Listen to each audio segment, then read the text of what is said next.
Jessica mengungkapkan seluruh isi hatinya di hadapan hakim. Saya ada di sini karena saya dituduh meracuni teman saya Mirna. Saya tidak menyangka kalau pertemuan di tanggal 6 Januari tersebut adalah saat terakhir saya bertemu Mirna. Apalagi saya dituduh membunuhnya. Namun saya sadar kalau tidak ada yang luput dari kehendak Tuhan Yang Maha Esa. Dan selama ini saya diberikan kekuatan yang sangat luar biasa untuk menghadapi cobaan ini. Mirna adalah teman yang baik karena Mirna memiliki sifat yang ramah, baik hati dan jujur dengan teman-temannya. Selain itu, dia juga sangat humoris, kreatif, dan pandai. Walau kita jarang bertemu karena tinggal di negara yang berbeda, tetap sangat mudah untuk menghabiskan waktu berjam-jam bercanda dan mengobrol pada saat bertemu. Tidak pernah terlintas di pikiran saya bahwa Mirna datang dari keluarga yang siap menekan dan mengintimidasi siapapun yang mereka percaya telah berbuat hal yang buruk, walau tanpa penjelasan yang pasti. Itu membuat saya berpikir, apakah mereka menjadi jahat karena kehilangan Mirna? Bagaimanapun juga, saya tidak membunuh Mirna. Jadi seharusnya tidak ada alasan untuk memperlakukan saya seperti sampah. Saya mengerti kesedihan mereka dan saya pun merasa sangat kehilangan. Tapi saya pun dituduh membunuh yang saya tidak tahu bagaimana mengungkapkan perasaan dengan kata-kata. Sebelum kejadian, saya tidak mendapatkan firasat apapun yang menunjukkan kalau hari itu akan merubah hidup banyak orang. Semua hal yang saya lakukan dan tidak saya lakukan dibesar-besarkan. Seluruh rakyat Indonesia menghakimi saya. Semua tuduhan kejam berdasarkan tuduhan yang saya tidak mengerti, tapi membuat semua orang percaya kalau saya seorang pembunuh. Keluarga saya dipojokkan dan kami dibuat sangat menderita. Yang mulia, sulit untuk menjelaskan apa yang benar-benar saya rasakan atas kejadian ini. Saya tidak tahu harus berbuat apa. Apa benar ini gara-gara kopi? Tapi satu hal yang saya tahu dan yakinkan, saya tidak menaruh racun dalam kopi yang diminum oleh Mirna. Seringkali saya berpikir, apa ada hal yang bisa saya lakukan lebih baik di hari itu untuk mengubah semuanya? Pikiran ini membuat saya sangat sedih dan tertekan. Dalam waktu yang cukup lama, saya tidak bisa berupaya untuk membela diri. Walaupun kenyataan hidup saya sangat mengerikan, tapi saya yakin kalau Tuhan mendengar doa saya, karena ini adalah doa orang yang tertindas. Pada hari kematian Mirna, mimpi buruk saya dan keluarga saya pun dimulai. Sejak di rumah duka saya sudah dituduh menaruh sesuatu di kopinya Mirna. Lalu polisi tanpa seragam dan identitas mulai berdatangan ke rumah. Bahkan keluarga sekitar terganggu. Wartawan mulai datang ke rumah dan akhirnya saya tampil di media dan dicemooh. Setelah itu saya ditangkap di hotel di mana saya dituduh lagi mencoba untuk kabur. Padahal waktu itu kami hanya mencari ketenangan dan kenyamanan yang tidak bisa didapatkan di rumah lagi.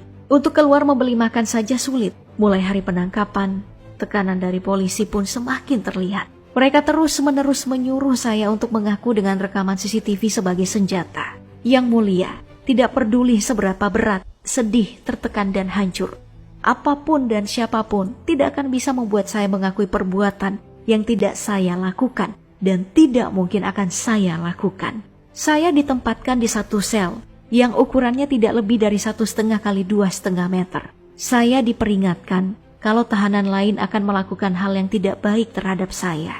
Tidak ada satu barang pun yang saya miliki dan tidak boleh dikunjungi keluarga sampai 5 hari ke depan. Satu-satunya benda yang ada di sana adalah sepotong pakaian kotor di lantai. Sewaktu saya berbaring di sana, saya menangis dan bertanya, apakah yang sudah saya lakukan sehingga saya diperlakukan seperti ini? Saya mencoba mencari orang lain karena saya takut berada di sana. Saya tidak berani membayangkan bagaimana perasaan orang tua saya. Lalu saya coba mengintip dari satu-satunya celah untuk berkomunikasi, yaitu lubang kecil di pintu besi. Tapi tidak ada seorang pun di sana. Pada malam berikutnya, Direktur Pimpinan Umum yang menjabat saat itu datang ke sel saya dan mengajak ke satu ruangan. Dengan disaksikan penjaga dari luar ruangan, dia mulai berbicara dengan bahasa Inggris bahwa dia merendahkan harga dirinya untuk datang ke tahanan.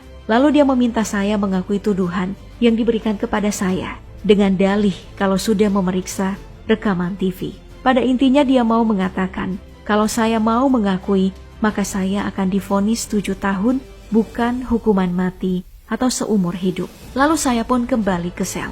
Di sana saya berharap untuk bangun dari mimpi buruk ini dan berpikir kenapa mereka sangat yakin kalau saya menaruh racun di kopi tersebut. Saya benar-benar tidak mengerti apa maksud semua ini. Yang mulia, salah satu pengalaman yang terberat adalah waktu rekonstruksi di Grand Indonesia. Setibanya di sana, saya melihat banyak sekali polisi baik di luar ataupun di dalam gedung. Apapun tujuan mereka itu sudah berhasil mengintimidasi. Dengan memakai baju tahanan sebagai tersangka dalam kasus pembunuhan, saya mendapatkan tatapan sinis dari semua orang, terutama pegawai Cafe Oliver. Tapi yang membuat saya hancur adalah pada saat melihat Arif dan Hani dan keluarga mereka. Di balik ekspresi saya yang tenang, saya hanya ingin berteriak kepada mereka kalau saya tidak membunuh Mirna. Mohon tolong saya sangat menderita. Namun pada saat itu saya hanya bisa menerima perlakuan dan perasaan mereka dan berdoa semoga Tuhan memberikan jalan keluar. Tidak selesai itu saja. Setelah itu saya harus berjalan menuju toko sabun. Di sore hari pada hari Minggu, saya harus melewati pengunjung yang menghujat saya pembunuh berdarah dingin dan mengambil foto saya. Sampai sekarang, saya tidak tahu harus bagaimana menghadapi semua itu. Saat itu saya kembali ke sel dan mengeluarkan semua air mata yang tertahan seharian. Saya tidak mau memperdulikan situasi sel yang sangat tidak nyaman karena hal ini. Selama masih secara rutin diperiksa di Polda dan di RSCM, walau berat, saya tetap mengikuti dan berharap cepat selesai dan bisa pulang.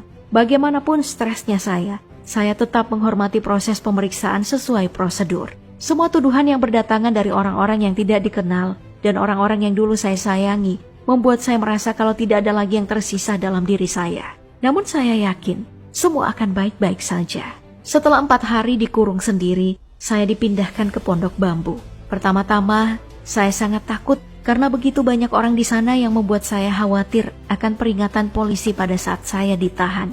Setelah keluar dari isolasi di Polda, saya perlahan mulai bisa mempersiapkan diri untuk bisa menghadiri proses sidang yang menyeramkan ini. Menyeramkan, karena tujuan dari persidangan ini adalah untuk mengadili saya sebagai pembunuh, padahal saya tidak melakukan itu. Bahkan saat proses persidangan berlangsung, kehidupan saya pribadi yang tidak ada kaitannya dengan kasus ini dibahas dan menjadi konsumsi publik.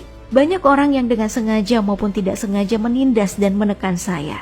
Saya tetap bersyukur karena masih ada orang di sekitar saya yang saya kenal secara pribadi maupun tidak, dengan tulus memberikan dukungan dan percaya kalau saya tidak bersalah. Dengan dukungan tersebut, saya bisa bersikap tegar dan tersenyum. Kalau Yang Mulia dapat berhenti sejenak membayangkan Yang Mulia berada di posisi saya, Yang Mulia akan bisa mengerti kenapa saya bertanya-tanya apa yang terjadi dan mengapa semua ini sangat membingungkan. Bagaimana bisa orang berbuat jahat seperti ini terhadap saya? Karena pengalaman ini, hidup saya tidak akan kembali seperti semula. Namun saya tidak menyesal telah mengenal Mirna. Dia akan selamanya hidup di hati saya sebagai teman yang baik. Dan dia tahu kalau saya tidak mungkin meracuni orang. Saya memohon Yang Mulia bisa dengan bijak menilai karakter saya, bukan berdasarkan kebohongan. Walaupun sisi baik saya selalu diabaikan di persidangan ini, saya tetap berharap agar Yang Mulia bisa menilai dengan hati yang arif dan bijak dalam menilai karakter saya yang sesungguhnya. Saya bersumpah kalau saya bukan seorang pembunuh. Saya berada di sini dengan tegar dan kuat adalah bukti yang mutlak kalau Tuhan bersama kita semua. Terima kasih Yang Mulia yang sudah mendengarkan saya.